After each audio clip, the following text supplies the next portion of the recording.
Welcome back to the Right Wave Audio community. My name is John, and we're going to do a part 2 of our 2021 HDMI 2.1 year-end wrap-up for 8K audio-video receivers and processors. This time, looking at hits and misses for all these models, and more than just looking at the HDMI, we're going to look at all the other categories that we normally look at, from the surround layout formats, the control and the streaming and all these other aspects, the DACs, and we're going to see these side by side, and we're going to focus in on the top models from each of these. Now, that are 8K. These are not always the flagship, but they can be the flagship. And we'll explain later on. You'll see at the end when we look at the what's coming potentially in 2022 and 2023 from these brands and how they might round out their flagship. So we'll have that discussion as well. And just to start in on this, remember, we're looking at a database with 109 models from 28 brands, which is available today, no discontinued models. And we found that 35 models from 8 brands are available. Now, if you missed part 1, it's linked in the description here for this video. It is in the playlist. If you missed I welcome you to go back and learn more about what we've done here in part 1, and then follow up with this part 2 because the content is different. So yeah, it's these models from these brands that we talked about, and the other brands haven't delivered 8K at the moment. Perhaps they're waiting for the standard to mature, or the chips to mature, or the chip availability. But whatever the case is, they haven't released product, and they haven't always even announced whether they're going to be putting it out. We can assume that they will over time. And I will pause here because I know some of you have written comments in, who cares? There's no 8K content. True. I'm not going to disagree with you. If you're, it's predominantly on the gaming market, but as enthusiasts, we always want to know what's coming. I feel that there's been a lot of money spent on this, and not just on the audio video processor receiver side, which is frankly getting to be kind of a niche market, but the mainstream market, which is televisions, and how many televisions are being marketed and developed for 8K capabilities. Certainly there's more advantage as the screen sizes get bigger, etc. But we do think that as technology evolves, there will be 8K content. And you're going to spend a lot of money on a processor, a receiver. You want to make sure that you're set up for the future as much as possible. Think about how many years you might be keeping this. If you get a new receiver processor every year, no big deal, just go out and buy it.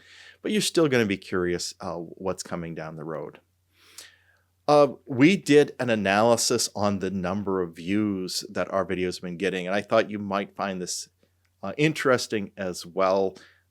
Just seeing what has been more popular, what's getting more attention out there in the market. Now, certainly you get a different picture if you just look at the first week of a video has been out.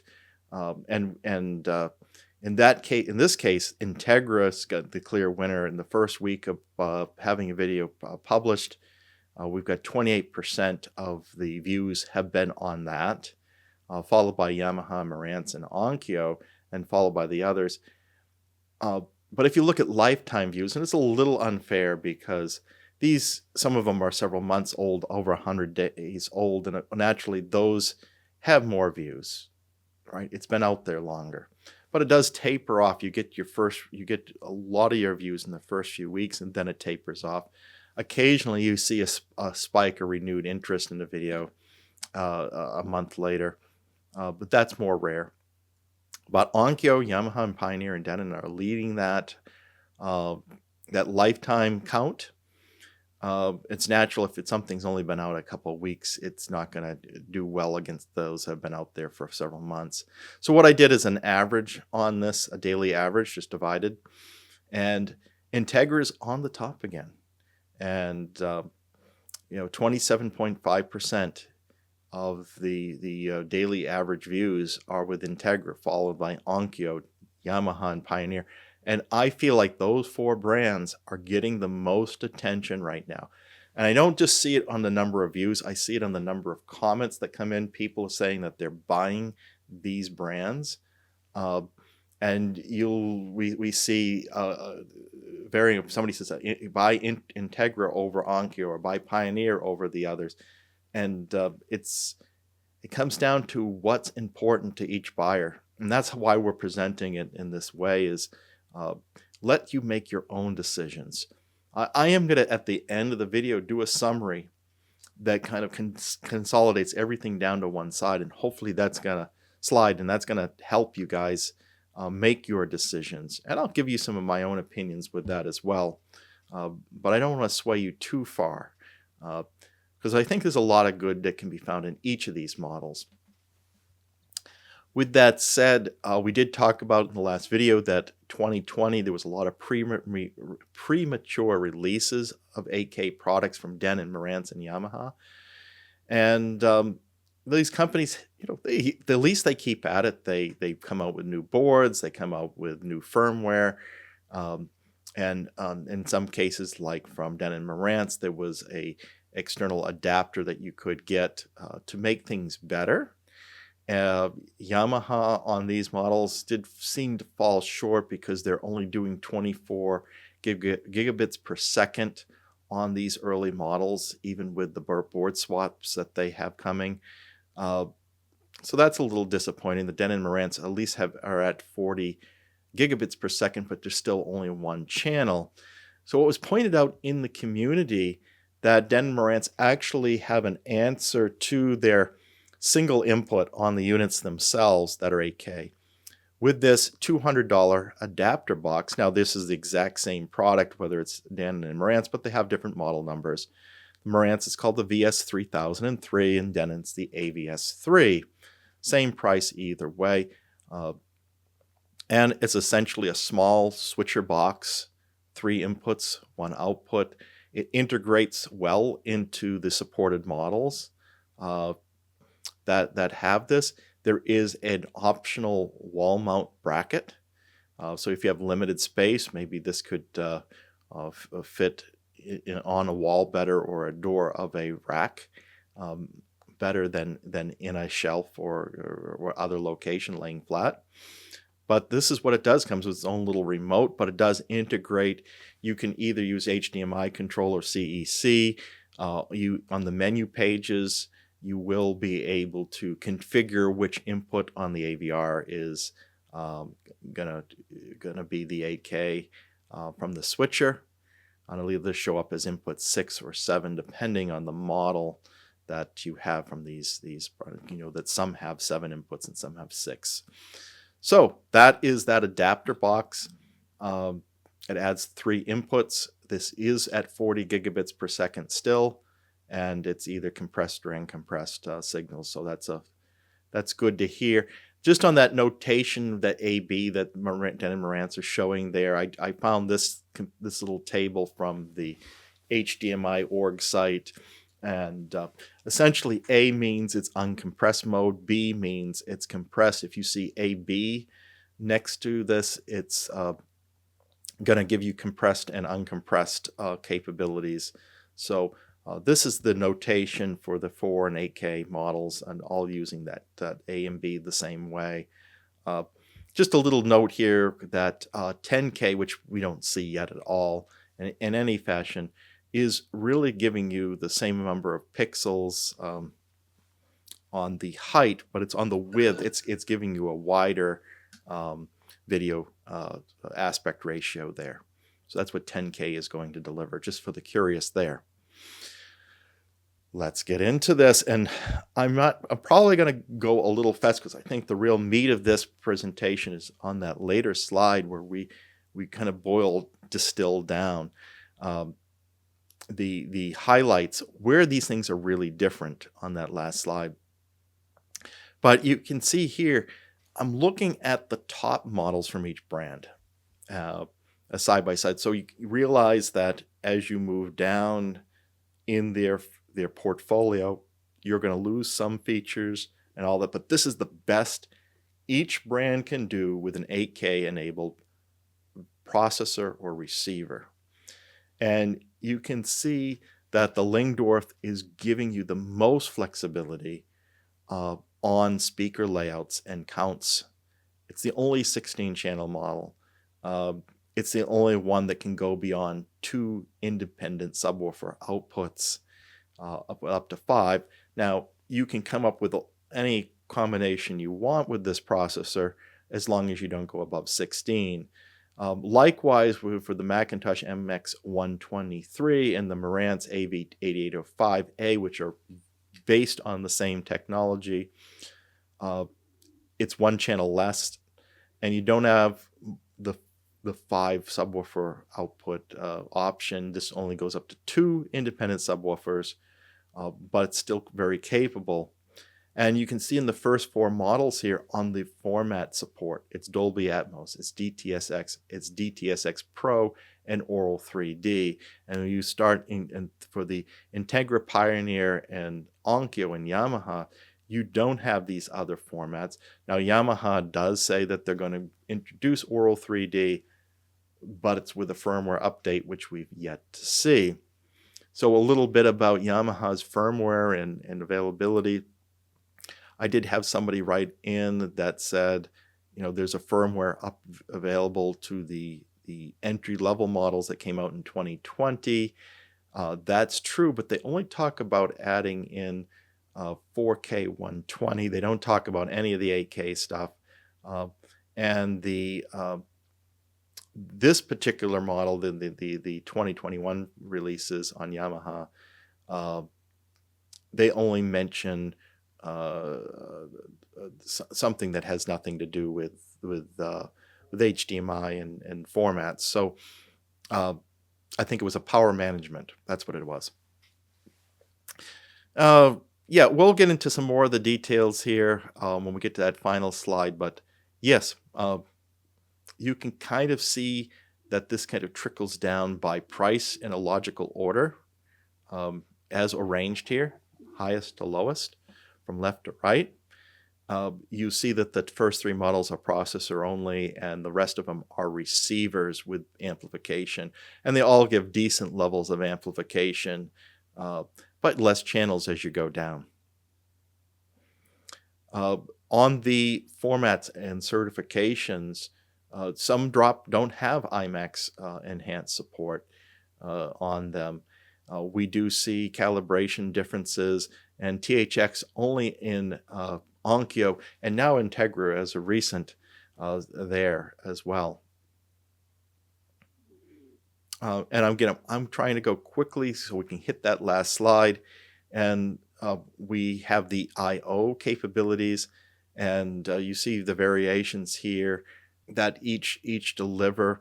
What we'll notice in the end slide here, there's differences on whether there's pre-inputs that are available.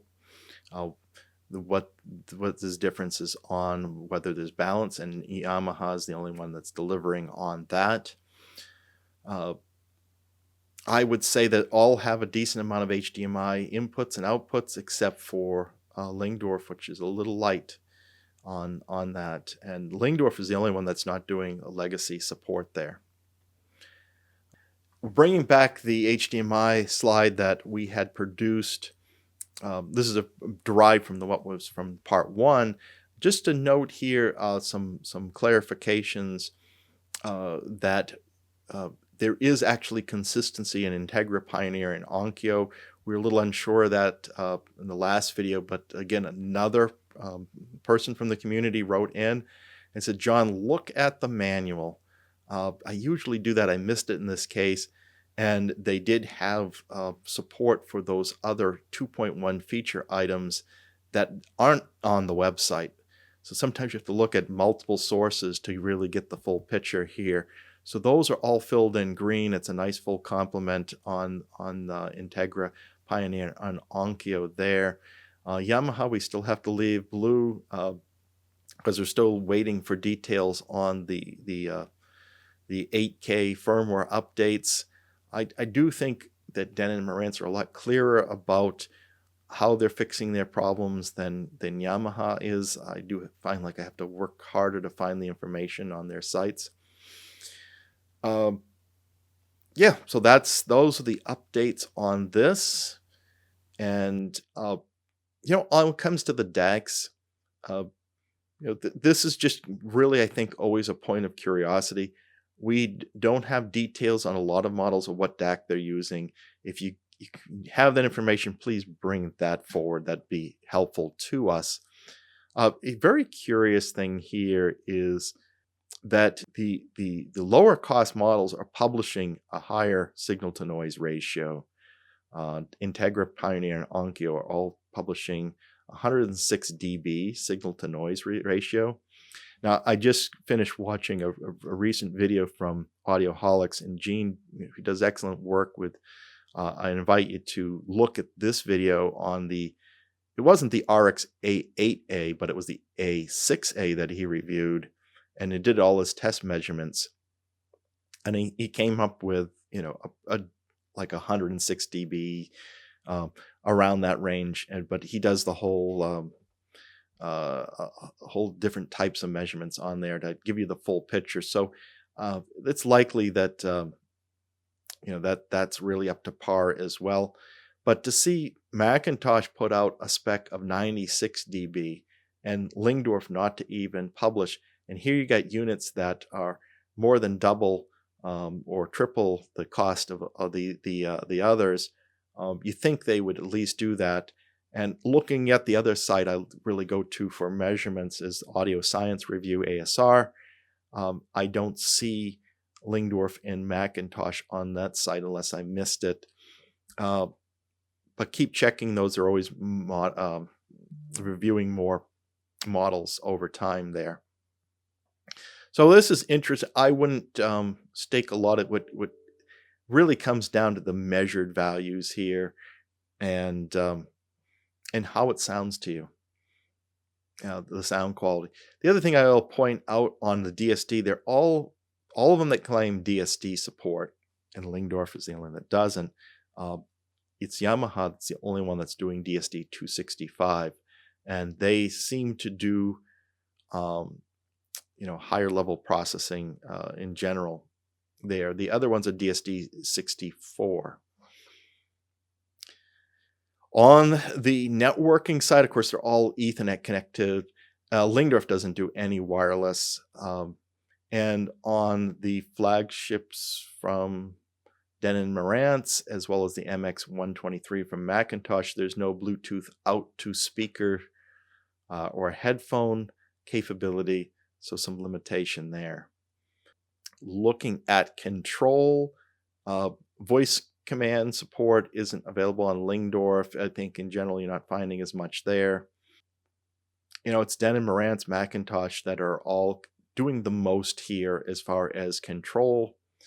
And then for streaming ecosystems, we see, the HEOS, the Multicast, the Flare Connect, definitely give you, because they're focusing on connectivity with those ecosystems, you tend to get more from them. Integra isn't advertising Flare Connect for their latest generation. I don't know if that's just a miss in their manuals and their website, but I don't see it. But they are claiming some of the same support, so I'm suspecting it's there, but they're not advertising it. But until they do, I can't give them credit for it. So that's what we're learning. And then all the internet streaming services that are out there, again, it's McIntosh, Marantz, and Denon that give you the most, followed by Yamaha. But Integra, Pioneer, and Onkyo don't do bad in this area either.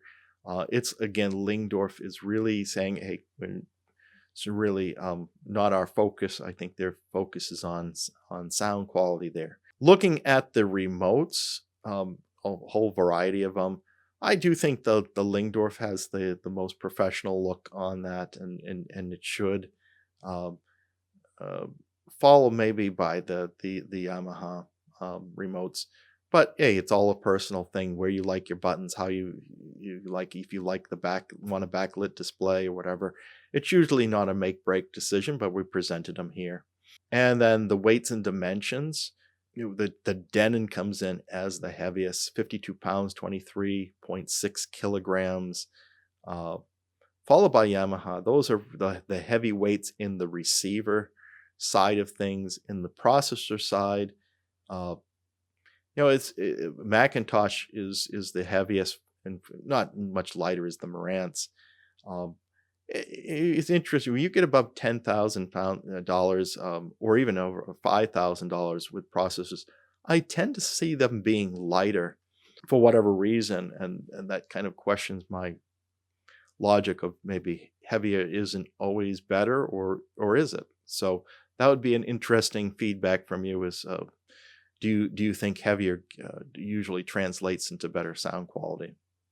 Yep, naturally, as you go up with more power, you have more power consumption. The processors are going to use less, but there's not published on a couple of the models.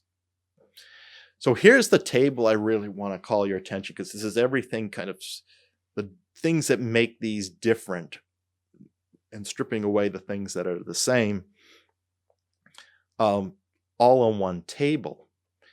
And, obviously we just talked about the power. The first three are processors, so that doesn't apply there. The Denon and Yamaha models give you the most power. These are 150 watt per channels, and to 13 and 11 channels there. So the Denon is going to give you the most channels, the most power of any of these. As far as speaker layouts, they're all doing pretty well here.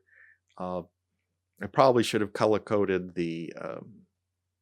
What I did was I got multi-sub as its own line. That's what I did there. So I think anything over 7.x.4 or equal to 7.x.4 is a good speaker layout. I mean, yeah, you can add wides to that. You can add more ceiling speakers. You can add more subwoofers. But it's diminishing returns, I think, at that point. I think getting to 7.x.4 is, if you can do that, given your room size and dimensions and where you can fit all your speakers, I think that's a good place to land, and anything more is just icing on the cake. So I'll give all those green. Multi-sub, and do at least 2. For a select few of you, you got to do more than 2. That's where the Lyngdorf is really helpful there. The fact that Integra, Pioneer, and Onkyo are only doing 1 sub independent control, that may be limiting to some of you, but if you're only ever planning on doing 1 sub, these units are just fine. Furthermore, you can manually tune in a second sub to change the volume and phases, etc. So you're not totally dead in the water if you don't have multi-sub. On calibration, I've got to give a nod to either Room Perfect or Dirac Live as being better. YPOW and Odyssey are generally regarded as not at the same caliber.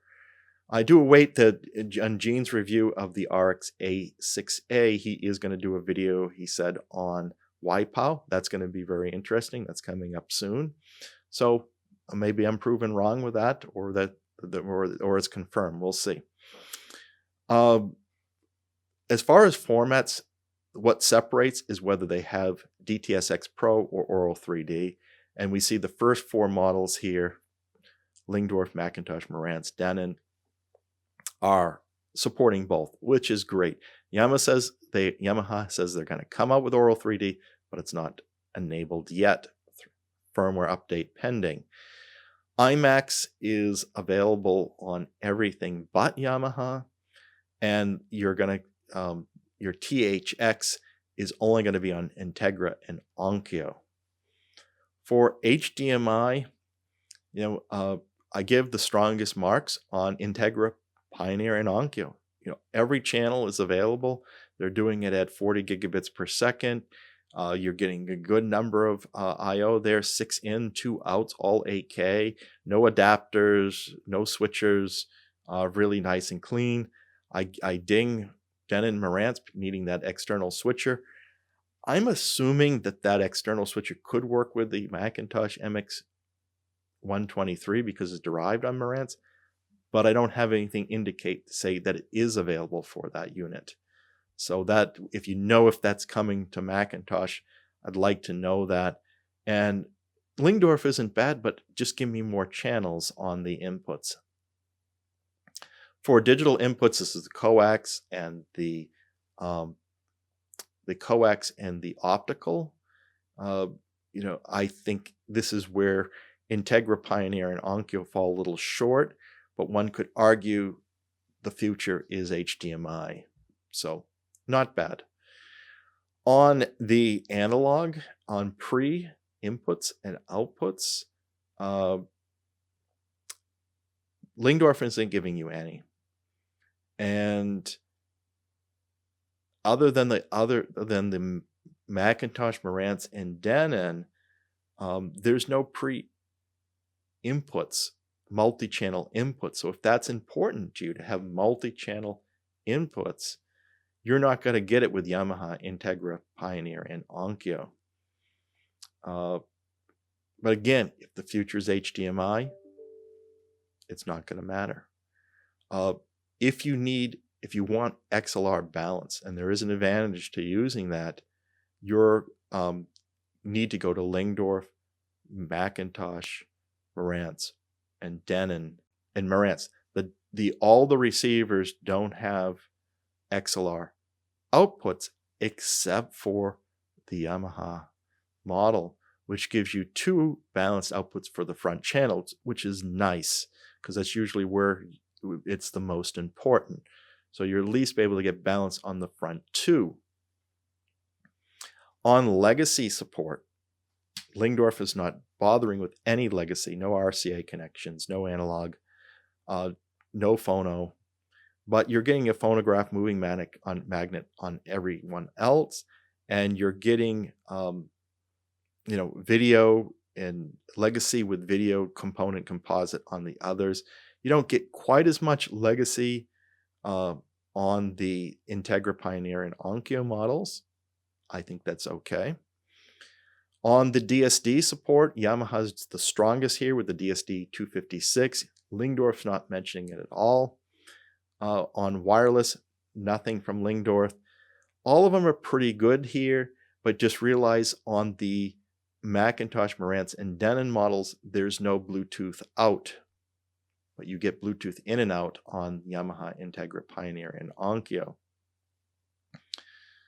On the voice control, it's those with the HEOS the MusicCast. Those with HEOS, MusicCast, and Flare Connect, obviously have the best capabilities there. We suspect Integra is really still using Flare Connect. It's not really the strength of Lyngdorf there. We're assuming McIntosh is using HEOS under the covers there, but they're not advertising it.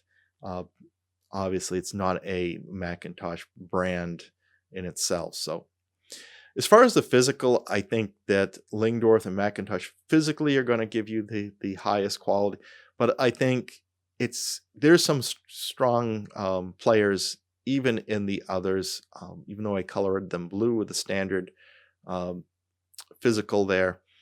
Certainly Yamaha is going to have a good build quality, etc., with especially the weights that they have.